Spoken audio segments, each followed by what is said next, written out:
The Soviet Union was the world's last great multinational empire.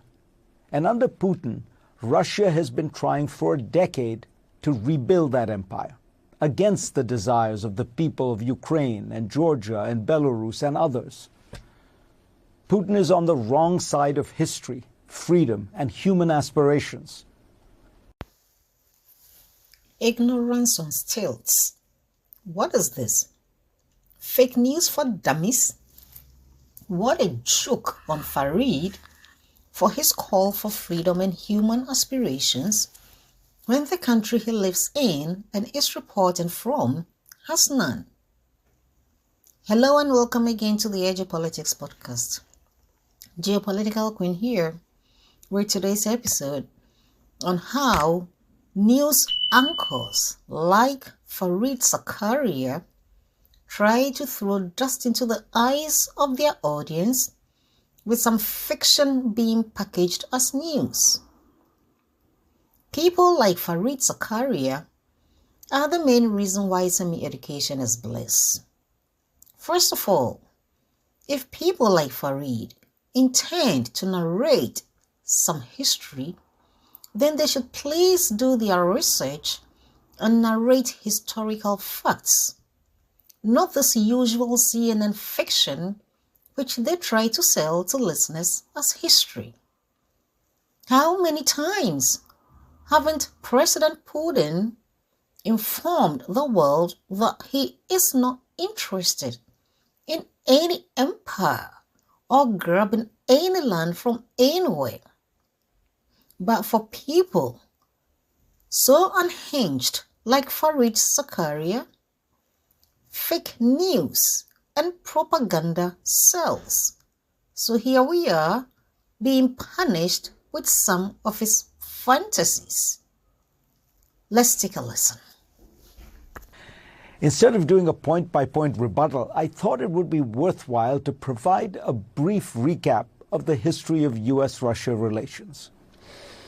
When the Soviet Union collapsed in 1991, the United States, far from humiliating Moscow and isolating it, did the opposite.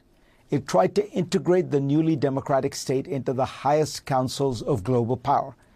It eventually expanded the G7 into the G8 to let Russia in, even though Russia was by no stretch an advanced.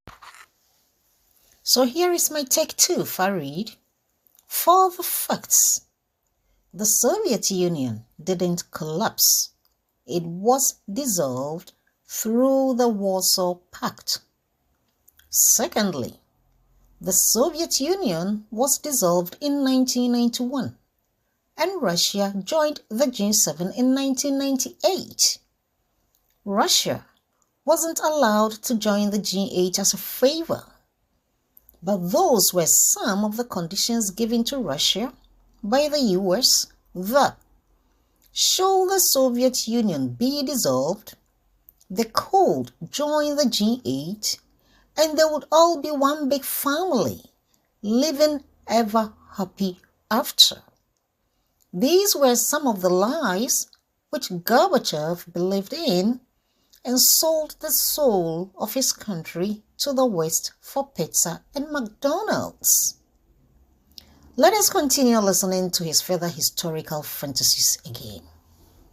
International lending assistance to Moscow between 1989 and 1998 totaled about $66 billion by one U.S. government estimate.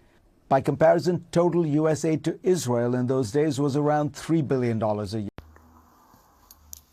How can any equitable person ever compare Israel to the then Soviet Union? What was the population of the Soviet Union back then? In 1989, the USSR's population was 286.72 million, whereas that of Israel within the same time frame was just 4 million. Even in 1991, when the Soviet Union was dissolved, Russia's population was 148.4 million. So if international aid to a population of 148 million plus was 66 billion, and that of small Israel of 4 million people was 3 billion, what does Farid think were the figures in percentage terms respectively? Apart from that, the 66 billion to Russia was a loan from the World Bank, whereas the 3B to Israel was a gift. So what is Farid really talking about? How ignorant can a whole radio news or TV news anchor sitting on CNN be? Let's continue listening to some of his fantasies again. Perhaps most significantly, the U.S. did not put pressure or sanctions on Russia as it waged a brutal war in Chechnya, a Muslim republic conquered in the 19th century and desperate to break away.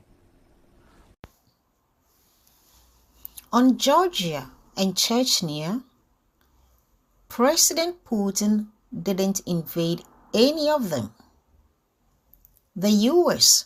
promised these two countries to start a color revolution, to stick it up to the Russians, and they, being the U.S., will be there to fight the Russians on their behalf. When the push came to shove, the U.S. ran away, just like how they have used Ukraine to fight a proxy war and are now already deserting them. Georgia, Moldova, and Chechnya are not threatened by Russia. Actually, Chechnyans consider themselves as Russians and are fighting together with Russia in Ukraine. It is the mindset of people like Farid Zakaria and his paymasters who are fear-mongering their neocon war tirades. But, you know, it will not work. This is just an exercise in futility. Let's continue listening to him again. Vladimir Putin came to power in late 1999. A brutal terrorist attack in Moscow, which was blamed on Chechen separatists, gave the faceless bureaucrat national support and allowed him to wage the savage Second Chechen War, which killed up to tens of thousands of civilians and leveled its capital, Grozny, to the ground. Many believe that Russian intelligence was actually behind the terror attacks. Since then, Putin is believed by many experts to have been behind the assassinations of most of his prominent opponents, from the journalist Anna Politkovskaya to political leaders like Boris Nemtsov and Alexei Navalny. So, according to Farid, it is believed that President Putin is behind the murders of his opponents. Where is the proof? Who are these people who believe these stories? Should the world believe in the killing of Saddam Hussein by George Bush Jr. and Muammar Gaddafi by Obama? Pots and kettles. Who kills members of opposing politicians from foreign countries more than the United States governments? Wasn't it just the other day that Trump instructed the killing of scientist Soleimani of Iran in Lebanon? Has Farid forgotten about that so soon? Maybe it's time Farid really tried to get some history books to learn the history of the country he's even reporting from before he starts talking about others. Well, let's go on. Has sought to gather back together not the Soviet Union, but the Tsar's empire. That is why he seeks to dominate not just Ukraine, but also Belarus and the various states of Central Asia. That is why he has waged war on Georgia and threatens Moldova. That is why he has complained about the status of Russian speakers in the Baltic republics. And central to his new Russian empire is Ukraine, which he has often argued is a fake country created by the... Now you listen here, you fake historian and fake news propagandist. President Putin is not interested in dominating Ukraine. He has stated this countless times that he doesn't want the NATO junk in front of his doorsteps. Why is Farid ignoring the fact? Was there not a famous Niet means Niet memo in 2009 to Condoleezza Rice from the then CIA boss Burns, which clearly stipulated Russia's stand in drawing Ukraine into NATO? Has it occurred to anyone that Farid didn't make any mention of that? Did the US listen when Russia was complaining? In a meeting in December 2021 in Geneva, Joe Biden told President Putin that he could go to war if he didn't like it because Ukraine is a sovereign state, as if the United States accepted the fact when the Soviet Union tried to place some weapons in Cuba. They quickly pulled out the 200-year-old Monroe Doctrine, which exists till tomorrow. But when it comes to Russia, Russia should just suck it up. Biden told Putin that he should go to war, and whilst at it, he could take China and Iran along.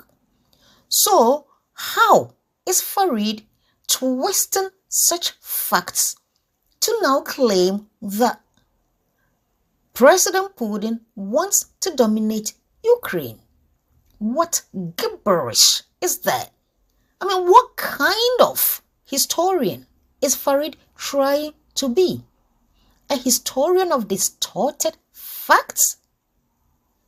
Okay, let's keep on listening to him.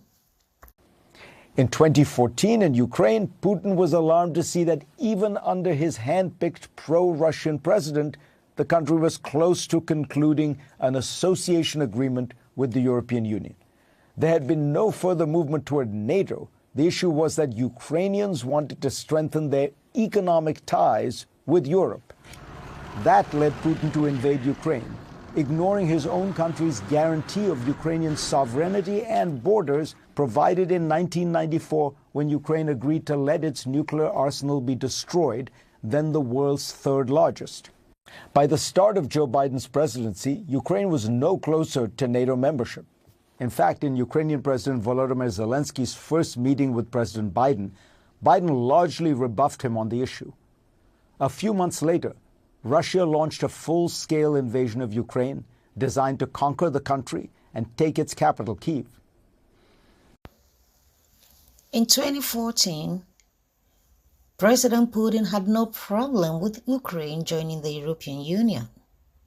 It was Victoria Nuland, the cookie monster, who, with the help of the CIA, organized a coup to overthrow an elected president who, in their minds, was close to Putin.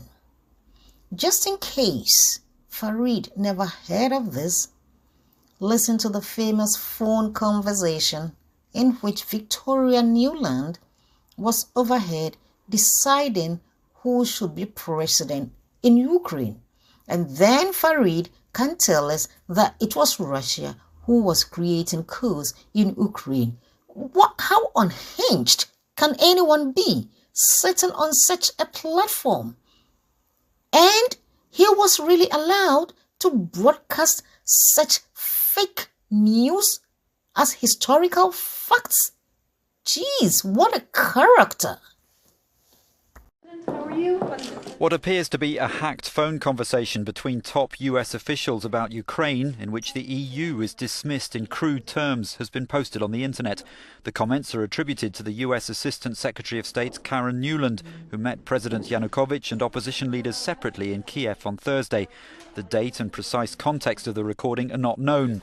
Nuland and the US ambassador to Ukraine, Jeffrey Pyatt, discuss which of the country's opposition leaders they'd like to see in government, and they refer to getting the UN involved. So that would be great, I think, to help glue this thing and have the UN help glue it. And, the EU. No, exactly. And I think we've got to do something to make it stick together because you can be pretty sure that if it does start to gain altitude, the Russians will be working behind the scenes to try to torpedo it. The video has a transcript in Russian. The US State Department said it didn't know where the recording came from, but it criticized Moscow for publicizing it while being... Now finally, enough of the BS and enough of the Ukraine giving up its nuclear plans to Russia for peace nonsense. If Farid had read the Budapest Agreement of 1994, he would have read that those nuclear plants were built by the Soviet Union in 1972, and they belonged to Russia, which inherited the Soviet Union.